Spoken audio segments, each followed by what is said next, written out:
எல்லோருக்கும் வணக்கம். இன்றைக்கி நான் ராகி களி உருண்டை செஞ்சு கீரை கடைய போகிறேங்க. வெறும் கீரை, பருப்பு வைக்காமல் வெறும் கீரை கடைய போகிறேங்க. அதுக்கு என்னென்ன சாமான் போடணும்னு காட்டுறவாங்க. வெறும் கீரை கடையிறதுக்கு எல்லாம் மிக்ஸு கீரைங்க.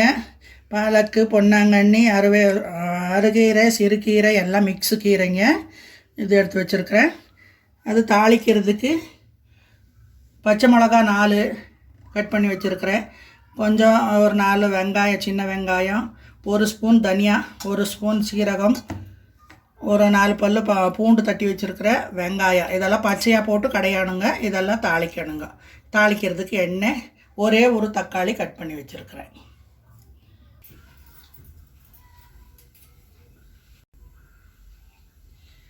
மண் சட்டியில் கீரை கடைஞ்சா ரொம்ப நல்லா இருக்குங்க. அதுவும் வெறும் கீரை கடைஞ்சி ராகி களிக்கு சாப்பிட்டா சூப்பராக இருக்குங்க.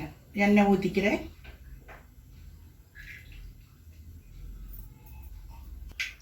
இப்போ கடுகு போட்டுக்கலாங்க. கொஞ்சம் பச்சை மிளகா போட்டுக்கலாம். இப்போ வெங்காயம் போட்டுக்கலாங்க.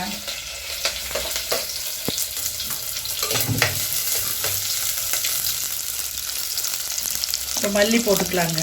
கொத்தமல்லி, வர கொத்தமல்லி. இது எண்ணெயிலே நல்லா வேகணுங்க. அப்போ தான் நல்லாயிருக்கு. அது கடையும் போது நல்லா வாயில் சிக்கும் போது நல்லாயிருக்கு டேஸ்ட்டு. இப்போ சீரகம் போட்டுக்கலாங்க.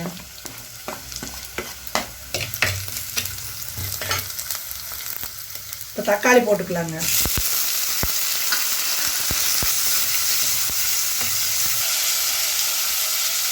ஒரு ஸ்பூன் அளவு உப்பு போட்டுக்கலாங்க.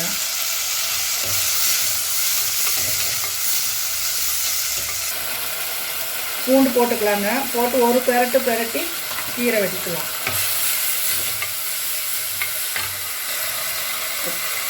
கீரை வச்சு பெரட்டிக்கலாங்க.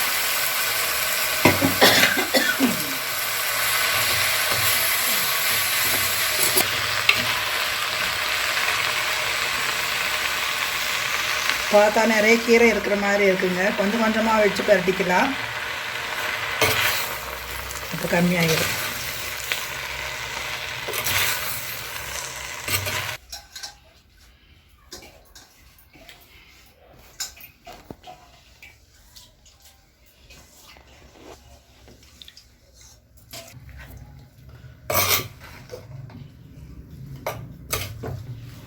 எங்கள் வீட்டு தோட்டத்தில் இப்போ மழை பெஞ்சதுனால நல்லா முளைச்சிருந்ததுங்க. எல்லா கீரையும் மிக்ஸ் கீரை. அது பொறிச்சிட்டு வந்த இப்போ தான் கொஞ்சம் நேரத்துக்கு முன்னாடி. இந்த அரைக்கீரையும் சிறுகீரையும் மட்டும்தான் காசு கொடுத்து வாங்கினோம். இதெல்லாம் வேறு எல்லாம் பசலைக்கீரை, பொன்னாங்கண்ணி கீரை, புளிச்சக்கீரை எல்லாமே வீட்டு தோட்டத்துலேயே இருக்குதுங்க. அதில் ரெண்டு எல்லாம் பொறிச்சு போட்டு இப்போ கீரை நிறையா இருக்குதுன்னு சொல்லிவிட்டு இன்றைக்கி வெறும் கீரை கடைய போகிறேன். தண்ணி ஜாஸ்தி ஊற்றக்கூடாதுங்க. இப்படியே கொஞ்சம் நேரம் வேகட்டும். மூடி வைக்க வேண்டாங்க. இப்படியே வேகட்டுக்கு கொஞ்சம் நேரம். அதுக்குள்ளே களிக்கு ரெடி பண்ணிக்கலாம். சும்மா கை மேலே அப்படியே தண்ணி தொலைச்சா போதுங்க. அதில் இருக்கிற தண்ணியே சரியாக போகும். இப்படியே வேகட்டுங்க. இப்போ களிக்கு தண்ணி வச்சுருக்குறேங்க. கொஞ்சம் சுடு தண்ணி எடுத்து வச்சுக்கலாம். மேலே ஊற்றுறதுக்கு எடுத்து வச்சுக்கிறேன்.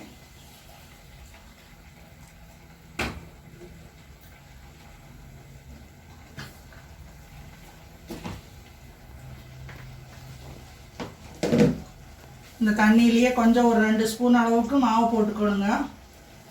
அப்போ கட்டி வராது. கிளறும் போது கட்டி ஆகாதுங்க. இந்த தண்ணியிலேயே ஒரு 2 ஸ்பூன் மாவு போட்டுக்கணும். ஒரு 2 உப்பு போட்டுக்கலாங்க. அப்போ நல்லாயிருக்கும். இல்லைன்னா சப்புன்னு இருக்கும். கொதி வரட்டுங்க. அப்புறம் மாவு போட்டுக்கலாம்.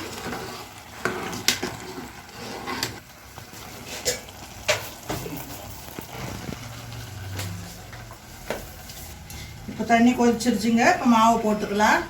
வீட்லேயே நாங்களே அரைச்சிட்டு வந்த மாவு, ராகி மாவு.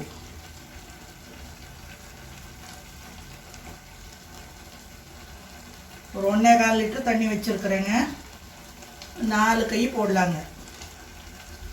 அன்ன கையில் 5 உருண்டை ஆகுங்க. இப்படி கொஞ்சம் குத்தி விட்டுக்கணுங்க.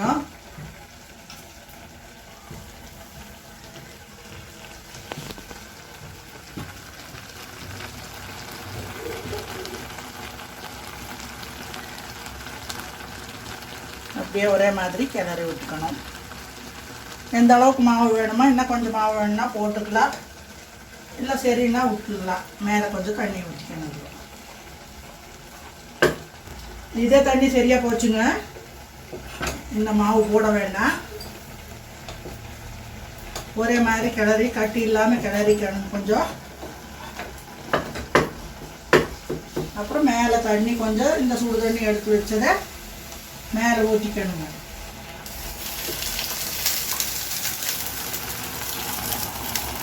ஒரு அரை கிளாஸ் தண்ணி சுடு தண்ணி ஊற்றி வச்சிடலாம். ஒரு 4 இடத்துல குத்தி வச்சுக்கலாம், குத்தி விட்டுக்கலாம். இதுலேயே நல்லா வேகுங்க. கம்மி சிம்மில் வச்சுட்டு ஒரு 5 நிமிஷம் வேகணுங்க. அப்போ நல்லா வெந்துடும். கொஞ்சம் மணம் வருங்க, அப்படியே ராகி களி மணம். அப்போ பார்த்து எடுத்து கிண்டி உருண்டை பண்ணிக்கலாம்.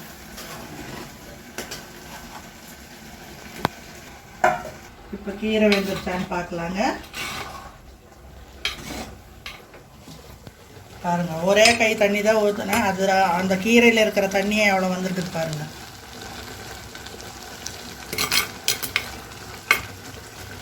அந்த காலத்துலையெல்லாம் தக்காளி போட மாட்டாங்க, ஒரு நூண்டு புளி போடுவாங்கங்க.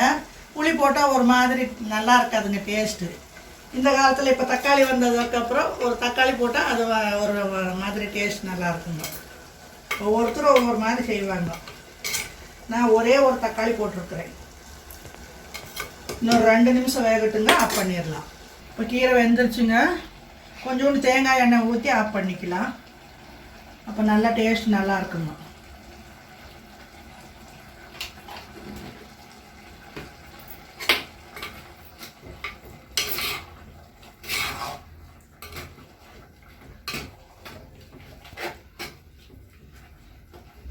இப்போ ஸ்டவ் ஆஃப் பண்ணிடலாங்க. கீரை ரெடி ஆகிடுச்சு. கொஞ்சம் ஆறுன அப்புறம் கடைஞ்சிக்கலாம். அந்த இது சூட்டுலேயே நல்லா வெந்துக்குங்க.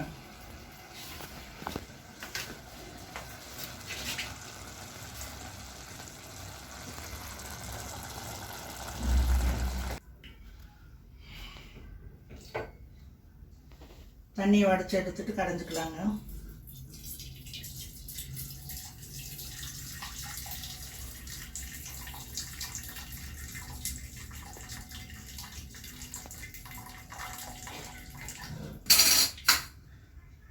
இந்த மாதிரி ரிங் இருந்தால் வச்சுக்குங்க. அப்போ கடையிறதுக்கு நல்லா இருக்கும், கிரிப்பாக இருக்கும். இல்லைன்னா ஆடிட்டே இருக்கும்.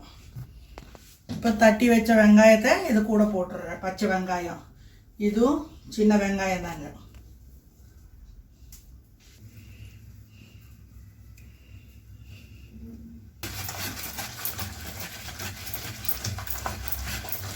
கீழே உட்காந்துட்டு தான் கடையுவாங்க கீரையை. அது களி கிண்டுவாங்க, எல்லாம் பண்ணுவாங்க. என்னால் உட்காந்துட முடியாது, அதனால் மேலே வச்சுட்டு கடையிறேங்க.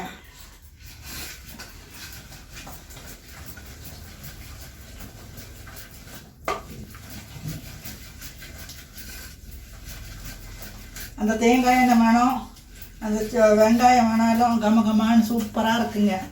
இந்த மாதிரி கடைஞ்சி நீங்கள் முட்டை களி கிண்டி சாப்பிட்டு பாருங்க, எவ்வளோ நல்லா இருக்கும். உடம்பெல்லாம் நல்லா வெயிட்டு கம்மியான மாதிரி தெரியும், நல்லா தூக்கம் வருங்க. இந்த மாதிரி செஞ்சு சாப்பிடுங்க, நல்லா சக்தி வரும், நல்லது உடம்புக்கு. அடிக்கடி கீரை சாப்பிட்டாலும் நல்லது.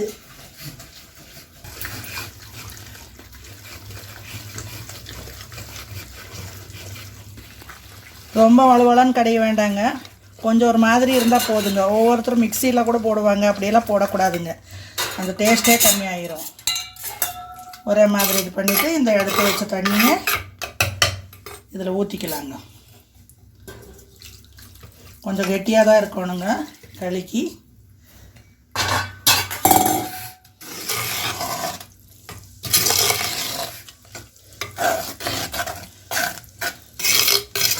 உப்பு காரெல்லாம் பார்த்துக்குங்க. சரியாக இருக்குது. நான் போட்ட காரம் உப்பு எல்லாம் கரெக்டாக இருக்குங்க. நீங்களும் இது மாதிரி பார்த்து செய்யுங்க. பாருங்கள், அவ்வளோ கீரை, ஒரு குண்டா நிறைய கீரை போட்டதுக்கு இவ்வளோ கீரை தான் இருக்குதுங்க. இந்த மாதிரி கீரை ஜாஸ்தி கிடச்சா இந்த மாதிரி செஞ்சு சாப்பிடுங்க, நல்லா டேஸ்ட்டாக இருக்கும். இப்போ களி வெந்துருச்சுங்க. பாருங்கள், நல்லா மணம் வருது. இப்போது நல்லா வெந்துருச்சு. நாங்கள் திறக்கும் போதே நல்லா மணம் வருங்க. அப்படியே இப்போ ஸ்டவ் ஆஃப் பண்ணிடலாம்.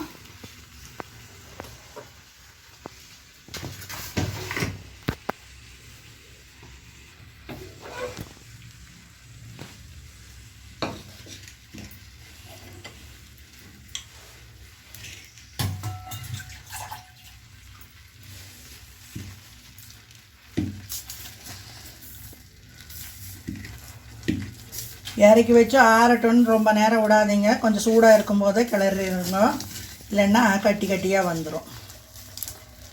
அடியில் ஒட்டி இருக்கிறதெல்லாம் ரொட்டி ரொட்டியாக வந்துடும். அப்புறம் சூடுலேயே கிளறணுங்க.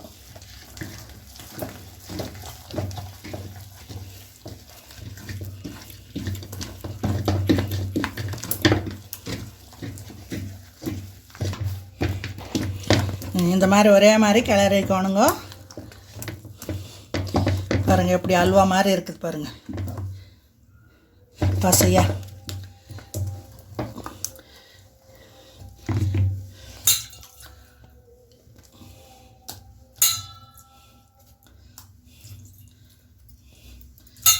அப்பப்போ கையை தண்ணியில் தொட்டுக்குங்க, இல்லைன்னா சுடும்.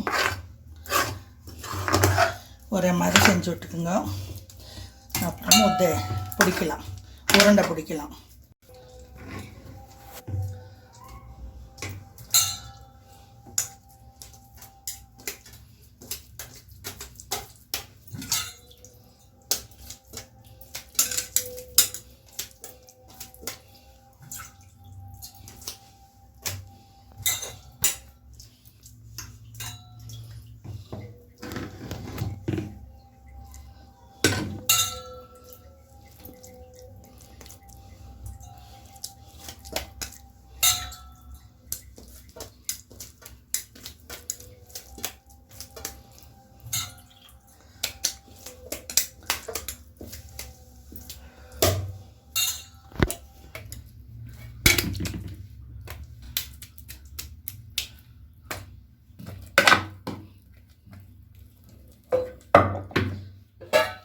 பாருங்கள், 5 உருண்டை ஆயிருக்குது.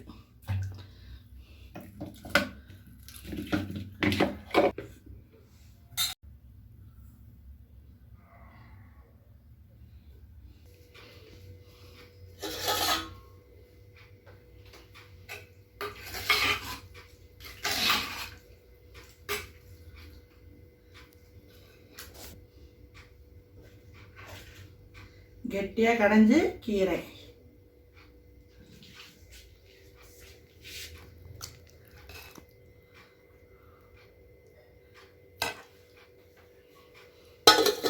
களி சாப்பிடும்போது கொஞ்சம் கையை ஈரமாக்கணுங்க, இல்லைன்னா கையில் பிடிச்சிக்கும், சுட்டுரும். அப்புறம் கொஞ்சம் தண்ணி,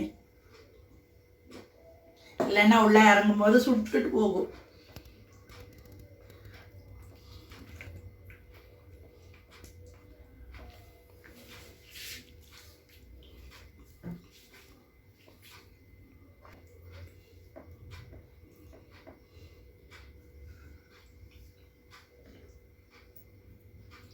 சூப்பராக இருக்குங்க. நீங்களும் இந்த மாதிரி செஞ்சு பாருங்க, சாப்பிடுங்க, நல்லாயிருக்கு. வாங்க எல்லாரும் சாப்பிட்லாம்.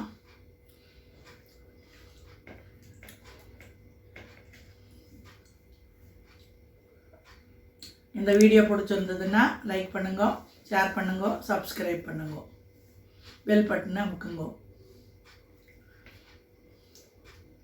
அப்படியே தொண்டைக்குள்ளே போகிறதே தெரியாதுங்க, அப்படியே கொடுக்க முழுங்கிடலாம்.